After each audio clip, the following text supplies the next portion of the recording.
Oh, hey there. This is Group G, and we are Layla, Barry, Ryan, Ali, Nikki, and Tassim. Today, we will be solving the issue of plastics in our oceans by the breakdown of polyethylene terephthalate through PETase and METase, engineered Vibrio natriagents. On average, every year, 8 million metric tons of plastic enters the ocean. This is equivalent to 5 plastic bags filled with trash for every foot of coastline in the world.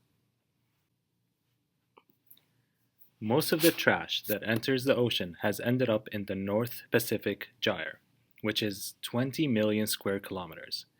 It has two huge areas concentrated with trash on the east and west sides of the circular vortex.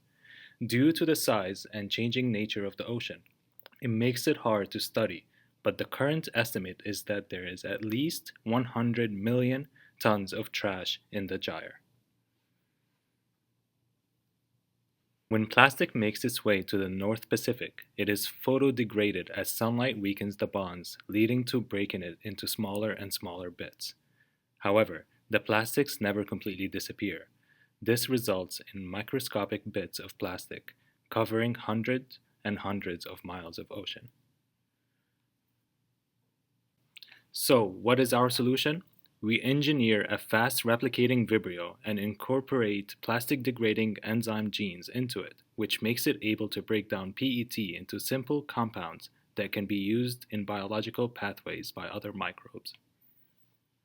We selected Vibrio nitrogens as our host primarily due to its amazing replication rate. It has the known fastest replication rate among bacteria, which is less than 10 minutes. Also, it produces larger amount of soluble protein production compared to E. coli. Normally, we have limited bacterial protein production because the soluble protein aggregates and form insoluble non-functioning protein precipitates. Vibrio is able to make more soluble proteins, which leads to larger amount of protein production. Last but least, Vibrio is halotolerant. Since our plastic degradation is on the sea, we use seawater, and Vibrio becomes our best candidate since we don't have to filter out salt in seawater. In this project, we will use commercially available VMAS express competence cell from SGI DNA company. On the right side is a picture of Vibrio, and below is the expression of metabolic protein aldose 1 epimerase produced by Vibrio and E. coli. As we can see, Vibrio produces a lot more soluble proteins than E. coli does in 24 hours. This is a table provided by SGI DNA. It compares between E. coli and Vmax.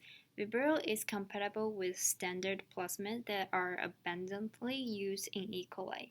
Vmax also have a tightly controlled IPTG-inducible T7 transcription system, which will be used in our project but combined with a NOT gate. We will go in detail about NOT gate later. The short doubling time of Vmax and again larger amount of soluble protein production makes it a better host than E. coli. As we can see in this table, PUC plasmid has the highest copy number, so we can get the highest protein production with less time and money. That's why we selected PUC as our plasmid. Vmax comes with T7 lag promoter. The wild type T7 promoter is always on as long as T7 RNA polymerase is present. T7 lag promoter is a modified promoter originated from bacteriophage T7. Target gene can only be transcribed when T7 RNA polymerase is present, the same as the T7 wild type. However, the T7 lag promoter is induced by IPTG. Both T7 and T7 lag promoter has basal expression that is negligible when they're not expressed. We have one modification done with the NOT gate, so the T7 promoter is not induced by IPTG. To design our primers, we found the gene sequences of PETase and METase on the European Nucleotide Archive database, which were previously isolated from Idenella sakaiensis. Designs were sent to Primer Design Limited for production. We use directed evolution to increase the catalytic activity of the enzymes, while also standardizing the ideal pH and temperature so they would function optimally in the same environment. The theory of directed evolution includes diversification, where you introduce random mutations or targeted mutations to the normal protein, selection, where you screen the new protein with the desired function, and then you amplify that new protein into an organism, in our case, Vibrio naturigens. We conducted 2 rounds of random mutagenesis. The first round was to create homologs of the petase and metase proteins. To do this, we used error-prone PCR. In this PCR reaction, everything is run in suboptimal conditions. This will introduce single base mutations into the sequence. We then screened these products and looked for viable petase and metase mutants by growing them in E. coli. An enzyme assay was performed to determine the 5 most active mutants to be used in the next round. In the second round of random mutagenesis, we combined the 5 best mutant homologs using in vitro staggered extension shuffling. In this PCR reaction, the elongation step occurs very quickly, with only 200 to 300 pairs being extended at a time. These products will anneal to complementary pairs on other strands and continue the process. By the end of the run, mutants will be a combination of all 5 products that were isolated in the first round. After many of the products fail screening, one product will be made that has the desired traits of high enzymatic activity and a standardized pH and temperature. The Gibson assembly method was chosen because it allows for seamless ligation of gene inserts by creating multiple overlapping fragments joined in one reaction. This gives a final plasmid construct arranged in a desired order. We used Gibson to engineer our plasmid in preparation for Vibrio naturigens recombination. The 2 optimized gene products, along with the secretion signal preceding both, needed to be ligated onto our engineered PUC19 plasmid. Gibson assembly is performed by creating primers for each insert that contain adapters to create overhangs needed for proper ligation. PEG 8000 effectively concentrates the DNA of the inserts by excluding water and forcing it closer together for a better reaction. T5 exonuclease chews back the 5' ends of each insert, creating sticky ends. Complementary base pairing of the sticky ends along with fusion DNA polymerase to fill in any gaps allows the plasmid to be reformed, followed by Taq ligase to seal the DNA backbone as needed. One interesting feature of VNAT is its ability to secrete proteins into its environment. VNAT has Sec, TAT, and type 2 secretion. We isolated, purified, and amplified the secretion signal found in Vibrio by Weinstock et al. For ligation with our recombinant protein genes onto the plasmid to ensure proper secretion. This signal was found to get cleaved off when they analyzed the most abundant protein secreted into the growth medium. We ran gel electrophoresis of the PCR products prior to ligation to ensure the desired constructs were in the reaction. We also used it to check that the proper size plasmid was created before transformation into Vibrio. These are the fragments that were inserted into PUC19 plasmid with Gibson method. A T7 promoter is placed upstream of petase and metase gene with the secretion signal from Vibrio. And we also inserted the CCD antitoxin gene into the plasmid. We incorporated CCD-A antitoxin and CCD-B toxin system in order to keep the plasmid inside the Vibrio all the time. The antitoxin CCD-A detoxifies the toxin CCD-B. When Vibrio loses the plasmid and the antitoxin CCD-A on it, Vibrio dies. This is the finished plasmid that is ready to be transformed into host Vmax competent cell. It has T7 promoter, secretion signal petase, secretion signal with metase, a CCD-A antitoxin, and an ampicillin resistance gene. This is the NOT gate construct. All 3 promoters, the LAC-I promoter, the TAT promoter, and the T7RA polymerase promoter, are by default always on. We insert the LAC operator upstream of TAT promoter, and we insert the TAT operator upstream of T7RA polymerase promoter. When the repressor binds to the operators, they inhibit the expression of downstream gene. All of these genes, the LAC-I, the TET-R, and T7RA polymerase gene, are encoded inside Vibrio genome, not on the plasmid. When IPTG is present, LAC-I is still expressed, but is bound to IPTG, so it no longer binds to the LAC operator upstream of TET-R gene. TET-R repressor is made, and it binds to the TET operator upstream of T7RA polymerase gene. As the result, T7RA polymerase is not made, and our gene controlled by T7 promoter cannot be expressed because it only expresses when T7RA polymerase is expressed. So as a result, the addition of IPTG leads to no T7RA polymerase expression, no PETase expression, and no METase expression. This is the overview of the modification within the Vibrio genome that we are going to edit with CRISPR method. The whole TET-R gene with LAC operator upstream of it, as Vmax genome doesn't have this gene. Vmax comes with the T7RA polymerase, so we're just going to insert the TET operator sequence upstream of T7RA polymerase promoter. We're also going to insert the CCDB toxin gene into the Vmax genome to negatively select the ones that lose our engineered plasmid. To get the NOT gate system into the Vibrio genome, we ordered a plasmid from Thermo Fisher that contained the CRISPR-Cas9 system. The plasmid contains a U6 promoter because we are inserting the NOT gate system for the T7 promoter.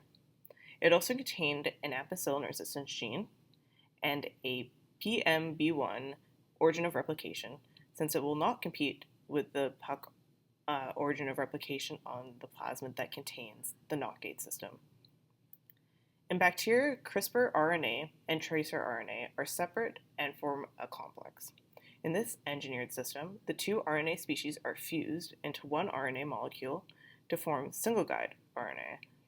The single guide RNA recognized and bound to the DNA of the Vibrio, where we wanted to insert our NOT gate system, just upstream of the T7 RNA polymerase, and the Cas9 protein was used to cut the DNA.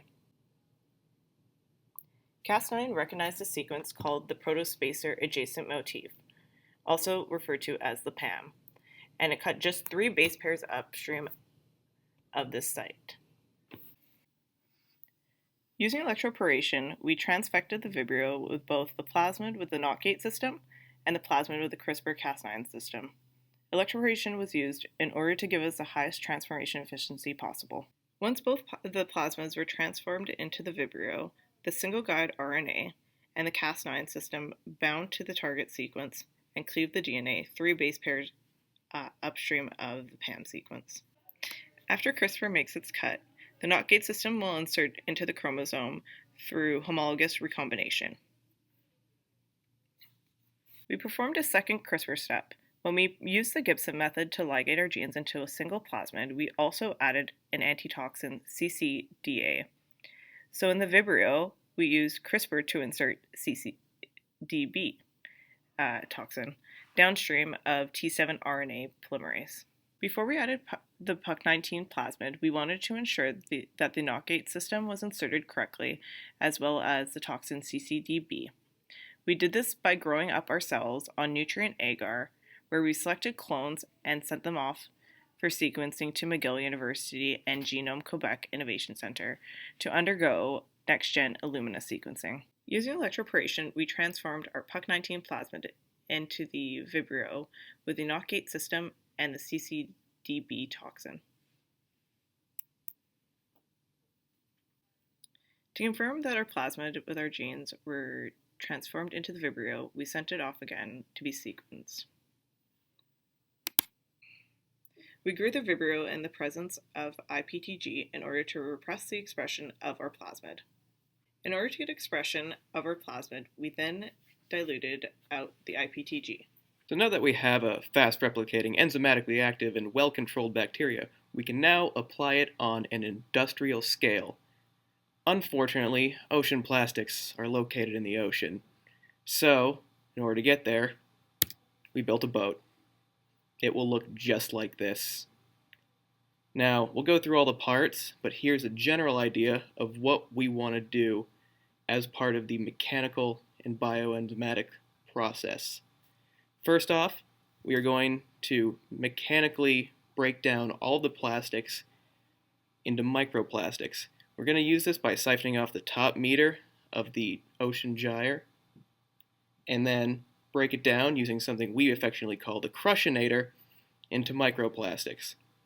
This may sound bad, but it'll be much better for the enzymes because there's more surface area to bond to. Once that runs through, we have a packed bed bioreactor. This is a modification of the general packed bed design where the outer cylinder is full of our Vibrio, and the inside is where our plastics meet the enzymes.